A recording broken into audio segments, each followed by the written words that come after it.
Alors, on dit tous que c'était prévisible. C'est-à-dire, depuis plusieurs années, on dit qu'on avait annoncé cette élection comme particulièrement, on va dire, délicate. Comment expliquer que jusque-là, personne n'ait pris les mesures et qu'on en soit là aujourd'hui avec tout ce qui se passe dans la rue? Je veux dire, la réponse, elle est vraiment, elle est simple et bon, tout le monde, je enfonce une porte ouverte. C'est à partir du moment où vous avez un président, un chef quasiment de droit divin et qui ne désigne pas de successeur, on ne voit pas dans son entourage émerger des jeunes, des politiques. On voit quand même que les RDPC est quand même plutôt dirigé par des gens âgés. À partir de ce moment-là, quand vous voyez pas ce relais, vous voyez bien que même la communauté internationale est totalement actuellement en apnée, parce que c'est quand même la première fois à ma connaissance que l'ensemble des ambassadeurs, des diplomates refusent d'assister au protocole de la Cour constitutionnelle qui déclare le président élu à nouveau. Donc on voit bien que là et c'est pour ça que je pense que c'est vraiment nouveau. D'abord, on sent bien que Issa Chiroma est porté par cette jeunesse qui en a marre, qui est au chômage. En plus, même si le Cameroun, c'est un pays, on dit toujours, qui flirte avec comme pays à revenu intermédiaire, mais quand même, c'est un pays où il y a un taux de pauvreté encore de plus de 50%. Ça dépend des régions, quand on parle des capitales ou de Douala ou autre. Mais c'est un pays à l'arrêt quelque part. Et c'est vrai que tout le monde est en apnée parce que on s'est dit on voit rien qui émerge réellement. Il y a pas dans la succession possible. Mais pourquoi au président ça se passe plutôt après les élections? Ce que vous décrivez existait, les gens le vivent depuis un bon moment. Mais à partir du moment, c'est la grande force, il faut le dire, c'est la grande force de Paul Biya. Encore une fois, c'est un président omni-absent et le fait de diriger le pays derrière avec des parapheurs, il a continué à diriger le pays comme le secrétaire général de la présidence qu'il était du temps d'Amadou Ahidjo. C'est fantastique, tout se passe avec des parapheurs. Le secrétaire général de la présidence pendant des années, pour ne pas entraver ou entacher la signature du président, n'avait pas la signature, le secrétaire général. Il y a que depuis quelques années qu'Ngo, il a la signature. C'est lui qui signe, c'est lui qui s'occupe aussi pour tout ce qui est recettes pétrolières, ce qui est quand même le premier qui reste quand même au top de l'économie camerounaise actuellement. Et donc, c'est-à-dire, il y avait un système qui perdurait parce que il était aussi structuré qu'une administration. C'est dur de lutter contre une administration. C'est ça, c'est pas de la politique, c'est de l'administration. Mais en même temps, ces gens gouvernent ce pays depuis longtemps. Vous pensez qu'ils n'ont pas vu arriver ça?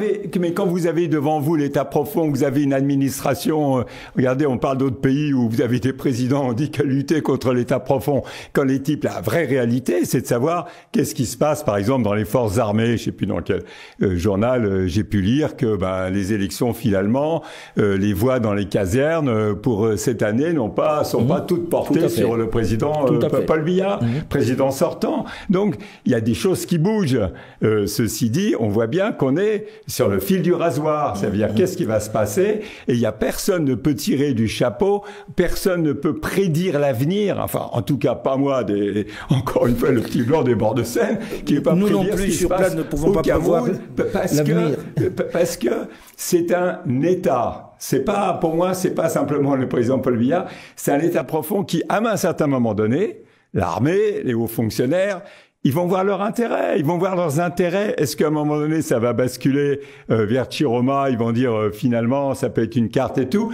Est-ce que les gens, moi je parle, je me gêne pas. Est-ce que les gens du Sud vont pas se dire oh là là, on va encore avoir un problème avec le Nord, ils vont se rappeler 1984, la tentative de coup d'État et autres. Il faut quand même rappeler que le président Paul Biya, qui faisait plus confiance aux Français, a été chercher les Israéliens, c'est eux qui encadrent la brigade d'intervention rapide, mais même s'il y a le BIR, même s'ils sont très puissants, ils protègent le président, ils protègent la garde, ils protègent le régime, ils protègent le palais, mais c'est pas eux qui peuvent assurer la sécurité sur l'ensemble du pays.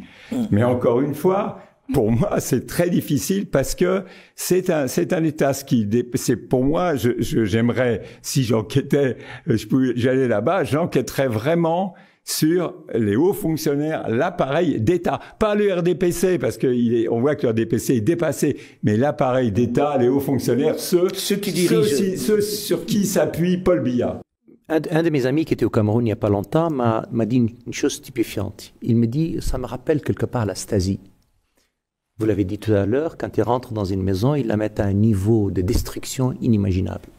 Quand ils prennent parfois des gens qu'ils tuent, ils disparaissent et plus personne ne sait où ils se trouvent. Et donc, évidemment, il y a un mépris pour la vie des Camerounais qui est tout de même assez hallucinante.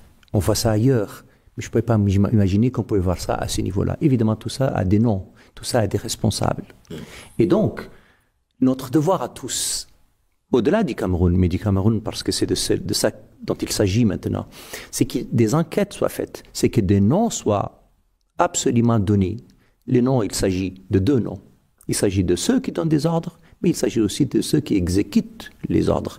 Le militaire qui reçoit un ordre de tuer, évidemment que celui qui lui a donné l'ordre est responsable, mais lui est aussi responsable et que sa responsabilité pénale peut être engagée et doit être engagée rapidement. Et c'est évidemment cette mise en garde qu'il faut mettre en valeur et en place tout le temps.